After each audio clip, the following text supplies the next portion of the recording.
It's the stalker. Keep her out. My sister screamed this at the head of security, slamming her hand against the revolving door to lock me out. My mother didn't defend me. She shoved a crumpled $20 bill into my chest. Take a taxi and vanish, she hissed. Before Robert sees your failure. I took the money. I didn't scream. I just looked at the security guard, who was waiting for my order to throw them out. I didn't give it. I turned around and walked away. I rounded the corner of the building, leaving the polished marble and the valet stand behind. The air back here smelled of diesel fumes and wet cardboard. This was the service alley, the lungs of the hotel, where the linen trucks idled and the kitchen staff smoked on milk crates. It was ugly. It was real. A new security guard stepped out of the booth, his hand already moving toward his radio. He saw a woman in a coat walking with too much purpose toward the freight bay. Restricted area, he barked. Deliveries only. I didn't stop. I didn't explain. I pulled a small, battered gray fob from my pocket. It looked like a piece of plastic you'd find in a junk drawer, the kind of thing a manager throws away. But in the hierarchy of the sovereign, gold keys open guest rooms. Gray keys open the world. I slapped the fob against the black reader panel next to the service elevator. The light didn't just turn green, it stayed solid, signaling a master override. I punched the code into the keypad. 9. Alpha. The heavy steel doors slid open instantly, cutting off the guard's protest in his throat. He stared at the panel, then at me. He knew that code. Only 3 people in the entire company had it. He snapped his mouth shut and stepped back. The elevator rose in silence. No music, no mirrors. Just brushed steel and the hum of hydraulic power carrying me 40 stories up. My heart rate slowed. The chaos of the lobby, my mother's perfume, my sister's screeching, it all dropped away. The doors opened directly into the executive control room. This wasn't a plush office with mahogany desks. It was the nerve center. Wall-to-wall monitors displayed heat maps of the ventilation systems, elevator logistics, and the live revenue stream. It was cold, quiet, and perfect. I walked to the main terminal and logged in. The property management system greeted me with a flashing red alert box in the center of the screen. Alert. Ballroom B, rehearsal dinner. Guest, Alexis. Status. Payment method failed. Error. Card reported lost or stolen. Do not honor. I stared at the screen. The card Alexis had swiped at the front desk, the one she was using to fund this display of wealth, wasn't just maxed out. It was flagged as stolen. She had likely swiped one of our parents' emergency cards, the ones they kept frozen to prevent bankruptcy. The system was doing its job. It was seconds away from locking the point-of-sale terminals downstairs. The bartenders would stop pouring. The kitchen would stop plating. The humiliation would be instant, public, and loud.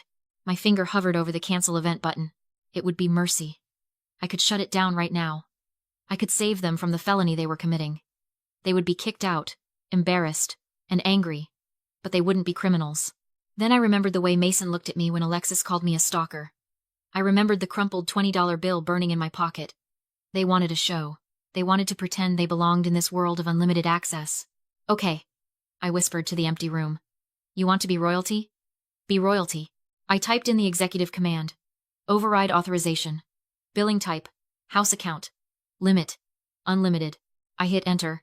The red alert vanished. The system flashed green. Downstairs, the bartenders would see the terminals unlock. The champagne would keep flowing. The Wagyu beef would keep cooking. Alexis would think her magical charm had worked, that the card had gone through, or that she was simply too important to be denied. She didn't know I just handed her a shovel and pointed her toward the graveyard. Every bottle she opened now wasn't just a purchase. It was theft. My office walls are glass, but from the outside, they just look like the sky. I stood there, 40 floors up, watching the live feed from the grand ballroom. The cameras in the Sovereign are high definition, usually meant for security protocols and liability claims. Tonight, they were broadcasting a reality show where the main character was digging her own grave with a silver spoon. On screen 3, Alexis waved a waiter over. I zoomed in. She wasn't just ordering champagne. She was ordering the vintage Krug, the bottles that cost $600 a pop. She pointed to the table where Robert's parents sat, beaming like a benevolent queen. She was playing the part of the heiress perfectly. The waiter hesitated. He knew the price, but then he saw the VIP house account tag on his tablet. He bowed. He poured. The bill jumped another $3,000 in seconds. I took a sip of ice water. It tasted clean. 10 years ago. My mother sat me down at our kitchen table. The wood was sticky with humidity, and the air conditioner was rattling against the heat. She held my hands, looking at me with that pity she reserved for wounded animals. Madison, she said, you have a servant's heart. Alexis. She was born to shine. You were born to support her. There's dignity in that. She made it sound like a calling. She made it sound like my only purpose on this earth was to be the friction that kept my sister from slipping. For years, I believed her. I scrubbed floors. I balanced ledgers. I stayed in the shadows so Alexis could stand in the light. They broke me down until I thought being invisible was the same thing as being safe. On the screen, Alexis laughed, throwing her head back. She grabbed a microphone to make a toast, unaware that every second of her speech was being billed by the minute. People ask why I didn't slap her at the revolving door. They ask why I took that crumpled $20 bill and walked away. It's a fair question. When you've been trained to accept cruelty, it feels normal. It feels like the weather. You don't fight the rain. You just put up an umbrella. That's the trap of normalized cruelty. You think survival means endurance, but I'm not that girl at the kitchen table anymore. I'm a CEO. And in business, there's a different rule. When your competitor is making a fatal error, you don't interrupt them. You don't warn them. You step back and let them sign the contract. My silence downstairs wasn't submission. It was the quiet of a hunter watching the prey step onto the leaves covering the pit. The debt counter on my monitor refreshed. $15,000. Then 20. Alexis was ordering rounds for the entire room now. She was buying affection with money she didn't have. On a credit line that I controlled. She thought she was the star of the evening. From up here, she looked like a liability entry in a ledger that was about to be balanced. I turned away from the screen. The setup was complete. Now it was time to lock the door. Down in the lobby, the air was thick with the scent of expensive lilies and entitlement. Mason made his move. He approached Alexis near the champagne tower, moving with the precision of a shark in a suit. He didn't look like a guard. He looked like a fixer. He leaned in close, angling his shoulder to cut Robert out of the conversation. I turned up the audio gain on the surveillance feed. "Ma'am," Mason said, his voice low and urgent. "We have a situation. The individual is refusing to vacate the sidewalk. She's causing a disturbance in view of the valets. The police are 5 minutes out. But they won't touch a civil dispute unless the primary guest confirms an immediate threat." "A threat?" Alexis laughed. It was a sharp, ugly sound. "She's wearing a coat from a discount rack. The only thing she threatens is the aesthetic." "I understand," Mason said. He checked his watch, playing the pressure perfectly. "But the Whitmores are pulling up now. If you sign this emergency protection request, we can formally designate her a danger to the event. It gives us the legal authority to physically remove her immediately. No arguments. Just gone." He held out the clipboard. The document was heavy stock, official and intimidating. At the top, in bold letters, it read, "Affidavit of Threat and Harassment." Below that, the fine print declared that the signer swore, under penalty of perjury, that the accused had made specific verbal threats of violence or engaged in stalking behavior. It was a lie. Alexis knew it was a lie. I hadn't threatened anyone. I hadn't stalked anyone. But Alexis looked toward the front doors, where the headlights of a limousine were sweeping across the glass. She didn't care about the law. She cared about the photo op. "Give it to me," she snapped. She grabbed the pen. She didn't read the warning about Class 4 felonies for filing false reports. She didn't read the definition of perjury in the second paragraph. She just slashed her signature across the line like she was signing a fan's autograph. Robert frowned, watching her hand move. "Is that necessary?" "She's your sister, Ollie."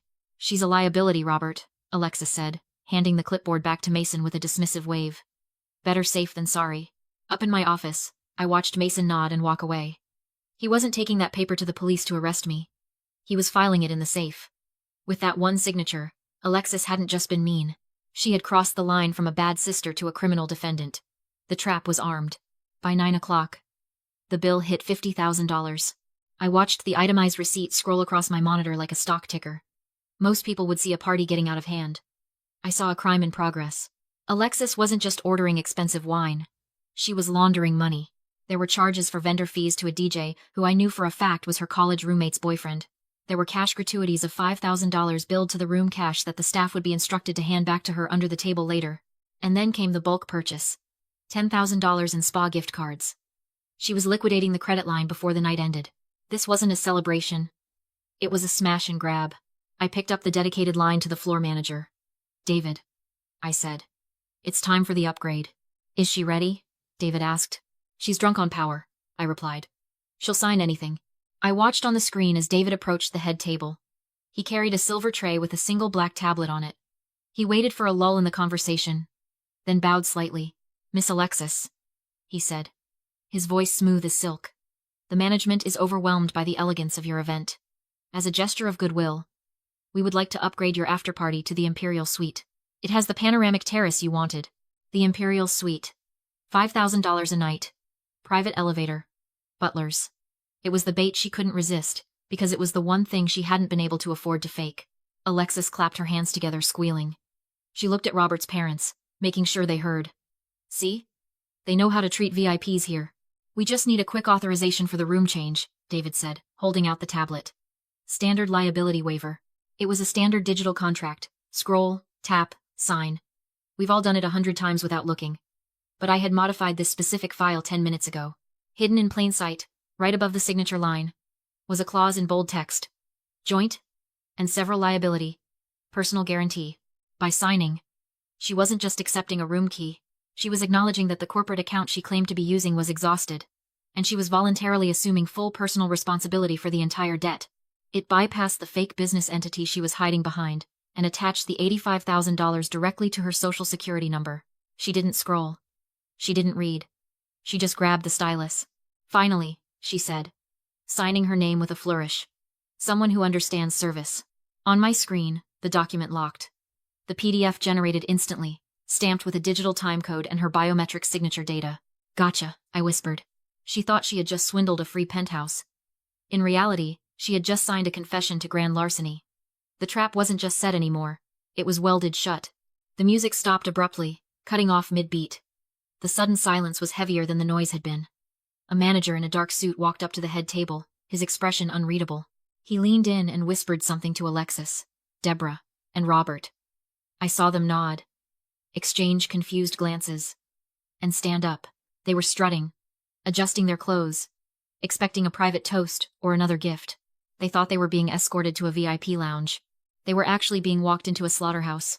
The private boardroom is soundproof. The walls are dark wood. The table is black granite. And the air is always 3 degrees colder than the rest of the hotel. It's designed for hostile takeovers, not parties. I stood at the head of the table, waiting. The heavy door swung open. Alexis walked in first, holding a glass of wine she hadn't paid for. Wow, she said, looking around. A little intense, isn't it? Where's the champagne? Then she saw me. The glass slipped from her fingers. It didn't shatter. It bounced on the thick carpet with a dull thud, spilling red wine across her white shoes. What are you doing here? Deborah snapped, stepping in front of Robert as if she could physically block his view of me. Did you sneak in through the kitchen? Security. I didn't speak. I pressed one button on the console. The wall behind me lit up 3 documents filling the screen. On the left, an invoice totaling $85,400. Cash advances. Spa gift cards. DJ fees. Not a party bill, a crime ledger.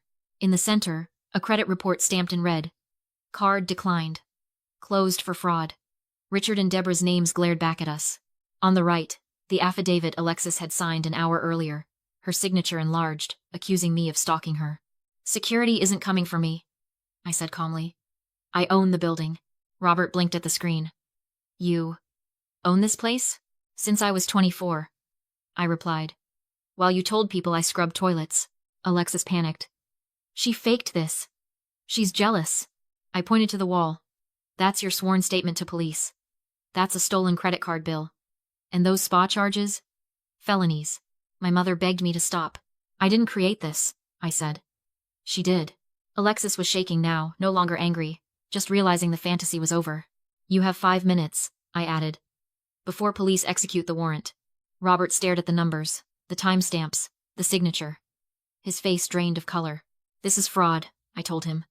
Identity theft. Perjury. She told me it was covered, he whispered. She lied. I slid a wireless terminal onto the table. The total blinked in green. You can approve this and assume legal responsibility, I said. Or, I pointed to the red button. Decline. Alexis grabbed him. Begging. Robert looked at her hand. Then at the affidavit. He pulled away. You tried to send your sister to jail, he said quietly. Then he pressed decline. The machine beeped. Transaction void. Alexis snapped. She lunged for a letter opener. Mason intercepted her mid-swing, twisted the weapon free, and cuffed her. I work for the owner, he said flatly. She was taken out through the service elevator. My mother sobbed in the lobby. I walked past her. Robert apologized once, then left. At coat check, My father held the house deed I'd sent down. He tried to stand. I stopped him with a look. Take it. Keep quiet. On the roof, wind cutting across the city. I deleted their names from my phone. I felt clean. They'd chosen not to see me. Tonight, I forced them to. For them, it was ruin. For me, it was business. Sometimes you let people build their own cage and simply lock the door behind them.